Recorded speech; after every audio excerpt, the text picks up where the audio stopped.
Going car camping again. Up on the rim, heading up past the Salt River right now. And it's going to be nice to get out of the heat and get back up in the pines. It's been a while. It's been probably, I don't know, 6 months or more since I've been car camping. So it's going to be fun to get up there.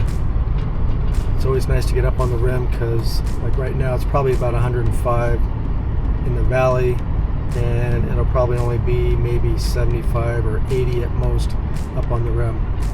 So can't wait. So we just passed through Payson. That's Michael up in front of me. We actually connected with each other when we were getting off Bush Highway and getting on the 87. I happened to pull up right behind him, so it was perfect timing. And now we're just hitting this pretty stretch where there's a little bit of a canyon. I think it's around this curve. And then we'll head through Pine and then Strawberry and then be up on the rim.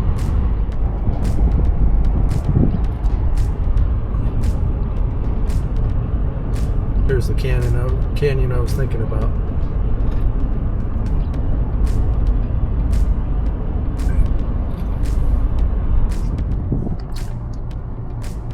Here's Pine.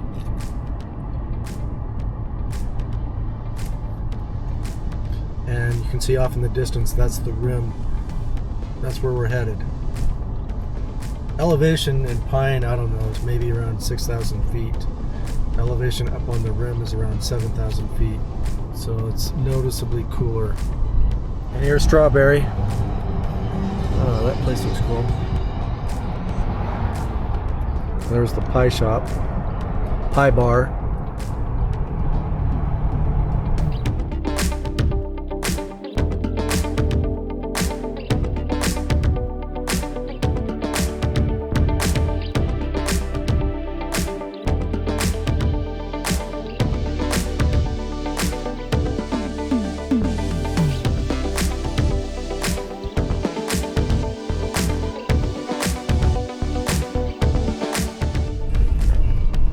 Okay, now we're on Rim Road. This is a good road, a little bit bumpy, but anytime I've been on it, it's not something that requires four-wheel drive, so pretty much any two-wheel drive car can come here.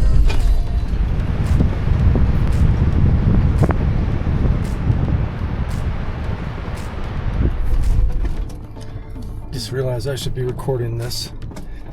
This is a kind of sketchy road, but I mean, we're doing it okay, just nice and slow. Pretty steep climb, very bumpy, very rocky. I got it in 4 low right now, and I think I mentioned I got new tires on my car, so I feel like I'm in good shape to handle this stuff. But look at the view. Look at the view. Wow.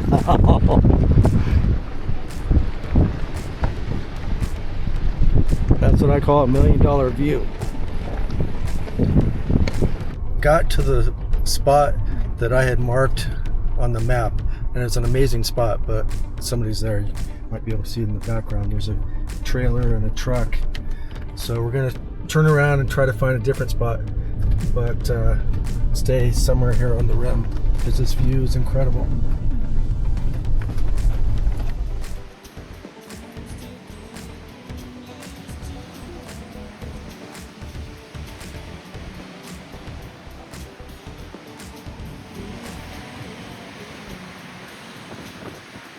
Might be a little sketchy being out on that ledge with wind like this.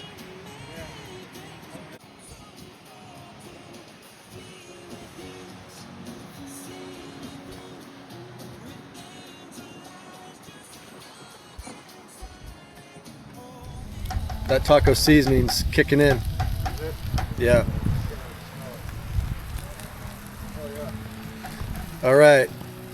For dinner tonight, I have eggs, potato, sausage, and coastal cheddar going. And Michael's got ground turkey, black beans, taco seasoning. Was that it? Anything else? That's it. But it smells really good. All right, we got the fire going. There were fire restrictions, so we got to do the propane fire pit, but it's working out well. Here's our setup. We already cooked dinner. Got some lights in the background. And it's chilly actually, but it's still a beautiful night. All right, so here's our campsite in the daylight.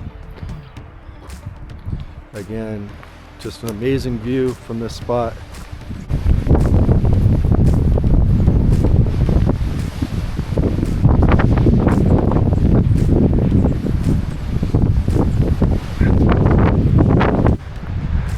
This is the road that we came in on.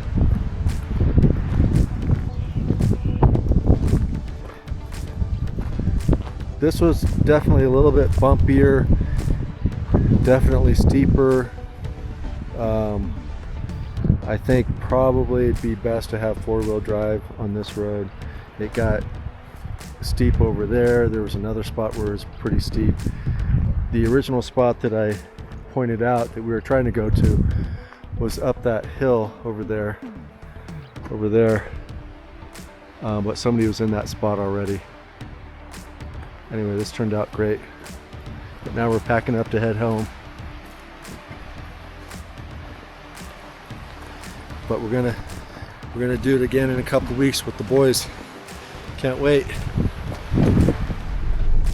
Okay, we're on our way out after another successful car camping trip. There's Michael up ahead.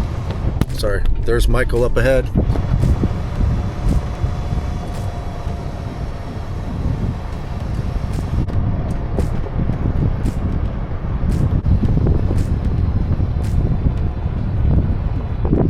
Those would make one heck of a bonfire.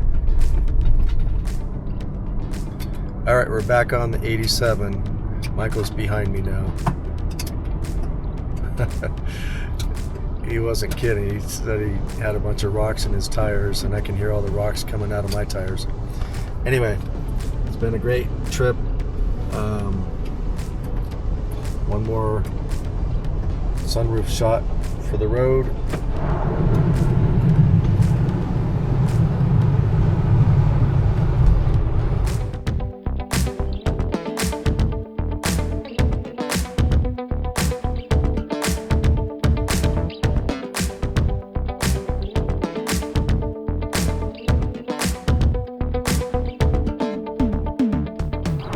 Couple things. I always kind of like to make notes about these trips when I feel like I've learned something or I want to do something differently. I was cold during the night. Next time we go, which we're supposed to go in 2 weeks, I think 2 weeks, got to be prepared for the colder temps at night. Secondly is this is an electric cooler, has separate compartments that you can set at different temps. So you can set one to be a freezer, one to be a fridge, or both be a fridge, both be a freezer, etc. And I bought this before Marianne and I took our California coast trip, and so far I'm super happy with it.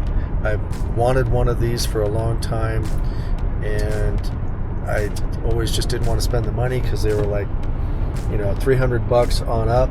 I got this for $180 on Amazon. I think the brand is like something like Feel Fun. It's been doing a great job of keeping things frozen. Once I figured out the right temp to set, which right now I have like the freezer side set at 0. You know, it's keeping ice cream frozen. I have ice cubes in there. And another good thing, a couple good things, is one, it's very efficient. I had it, so when we got to the campsite last night, maybe around 6 or so, I had to set it to, I had to plug it into my backup battery, which is, it's an Anker Solix, I think it's a C800, has like 800 and something watts. So I started it around 6 o'clock last night, and I checked it this morning around 7, and it had only used up around 20% of that battery. So it's very efficient. And the other thing is that it's very quiet. I was sleeping in my car, and I'd hear it come on here and there, but it's super quiet. So it's not anything that would keep me awake or disturb anybody's sleep. So I've been super happy with it. I recommend it. Again, I think the brand is Feel Fun. That's it.